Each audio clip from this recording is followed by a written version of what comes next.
மூன்று முடிச்சு சீரியலில் நந்தினி கதாபாத்திரத்தில் நடிக்கும் நடிகையுடைய பயோகிராஃபியும் அவங்க எப்படி இந்த இண்டஸ்ட்ரிக்கு வந்தாங்க அப்படிங்கிறதையும் அவங்களுக்கு எப்படி இந்த சீரியல் நடிக்கிறதா வாய்ப்பு கிடச்சிச்சு அப்படிங்கிறதையும் அவங்கள பற்றி தெரியாத சில சுவாரஸ்யம் தகவல்களை இப்போ இதில் பார்க்கலாம்.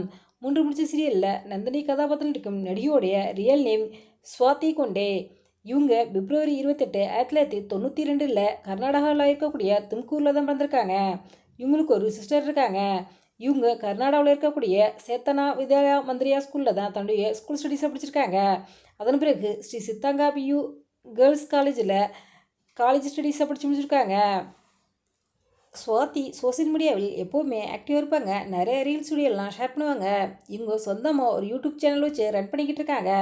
ஸ்வாதி கொண்டேக்கு சினிமா சீரியலில் நடித்து மக்கள் மத்தியில் மிகவும் பிரபலமாகணும் அப்படின்னு ரொம்பவே ஆசையாக இருந்திருக்காங்க. அதுக்காக நிறைய வாய்ப்பு தேடி அலைஞ்சிருக்காங்க. இவங்க எடுத்தோருமே கன்னட திரைப்படத்தில் தாங்க நடிச்சிருக்காங்க. ஆமாங்க, 2017 ரிலீஸ் ஆன பியூட்டிஃபுல் மனுஷுஹாலோ என்ற கன்னட திரைப்படத்தின் மூலமாக கன்னட இண்டஸ்ட்ரிக்கு நடிகையாக அறிமுகமானவங்க தான் ஸ்வாதி கொண்டே. இந்த திரைப்படத்திற்கு பிறகு சுட்டுக்கதை, வெண்ணிலா, ராமராஜ்யம், கமரோட்ட செக் போஸ்ட் என அடுத்தடுத்து 4 கன்னட திரைப்படங்களில் ஸ்வேதா அவங்க நடிச்சிருந்தாங்க. இவங்க நல்லா தான் நடிச்சிருந்தாங்க. ரசிகர்கள் மத்தியில் நல்ல வரவேற்பு கிடச்சிருந்துச்சு. இருந்தாலும் அடுத்தடுத்து இவங்களுக்கு பட வாய்ப்பு கிடைக்கல.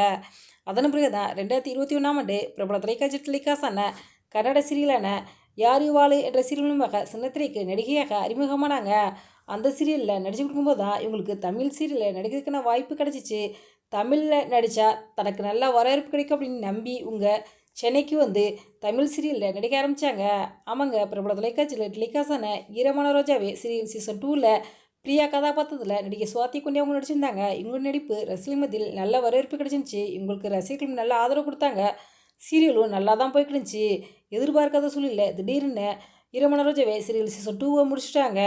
இவங்க இப்போ சென்னையில் வீடு எடுத்து தங்கியிருக்காங்க. அரவிந்த் சாமி கார்த்தி நடிப்பில் வெளியாகி சூப்பர் ஹிட்டான திரைப்படமான மையலகன் திரைப்படத்தில் அரவிந்த் சாமியினுடைய தங்கச்சியாக புவனேஸ்வரி கதாபாத்திரத்தில் நடிச்சிருந்தாங்க. உங்களுக்கு எப்படி தமிழ் சினிமாவில் நடிக்க வாய்ப்பு கிடைச்சிச்சு அப்படின்னு ஒரு இன்டர்வியூவில் கேட்டப்ப ஸ்வாதி கொண்டே அவங்களோ மையலகன் திரைப்படத்துடைய டைரக்டருடைய அம்மா நான் நடித்த ஈரமான ரோஜாவே சீரியலை பார்த்துருக்காங்க. அந்த சீரியலில் என் நடிப்பு உங்களுக்கு பிடிச்சி போயிட்டு மையலகன் திரைப்படத்தில் அரவிந்த் சாமி சாரோட தங்கச்சி கதாபாத்திரத்தில் நடிக்கிறதுக்கு நான் தான் சூட்டபுளான பர்சன் சொல்லியிருக்காங்க. அதன் பிறகு டேரக்டர் வந்து என்கிட்ட நீங்கள் மையலகன் திரைப்படத்தில் நடிக்கிறீங்களான்னு கேட்டாங்க. அதாவது அரவிந்த் சாமியும் கார்த்தியும் நடிக்கிறேன்னு சொன்னாங்க. நான் உடனே ஓகே சொல்லிட்டேன். அதன் பிறகு தான் அந்த திரைப்படத்தில் நான் நடித்தேன். மையலகன் திரைப்படத்தில் அரவிந்த் சாமிகளோட சொந்த நடிக்கும்போது என்னுடைய கனவு நினைவானதாகவே நான் உணர்ந்தேன். அந்த திரைப்படத்தில் அரவிந்த் சாமிகளுடைய தங்கச்சியாக புவனேஸ்வரி கதாபாத்திரம் நடிச்சிருந்தேன். அந்த திரைப்படத்தில் கார்த்திகேயனை திருமணம் பண்ணிக்க வேண்டியவர், ஆனால் திருமணம் பண்ணிக்காமல் ஓடிடுவார். இது எப்படியோ அந்த திரைப்படம் என் வாழ்க்கையில் மறக்க முடியாத ஒரு அனுபவத்தை கொடுத்துச்சு அப்படின்னும் எனக்கு இவ்வளோ நாளாக என்னுடைய பணங்களுக்கு சீரியல் கொடுத்த சப்போர்ட்டே ஆதரவையும் தொடர்ந்து கொடுங்க அப்படின்னு ஸ்வாதி அந்த பேட்டியில் சொல்லியிருந்தாங்க. இவங்க ஆராதனா அப்படிங்கிற வெப் சீரியலையும் ஸ்வாதி அவங்க நடிச்சிருக்காங்க.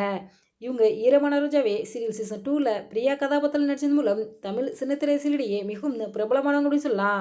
இவங்களுக்கு தனிப்பட்ட ரசிகர்கள் பட்டாளம் இருக்காங்க. இவங்க தற்சமைக்கும் பிரபல தொலைக்காட்சியில் டெலிகாஸ்ட் ஆகிட்டு இருக்க 3 முடிச்சு சீரியலில் நந்தினி கதாபாத்திரத்தில் நடிச்சு வந்துக்கிட்டு இருக்காங்க.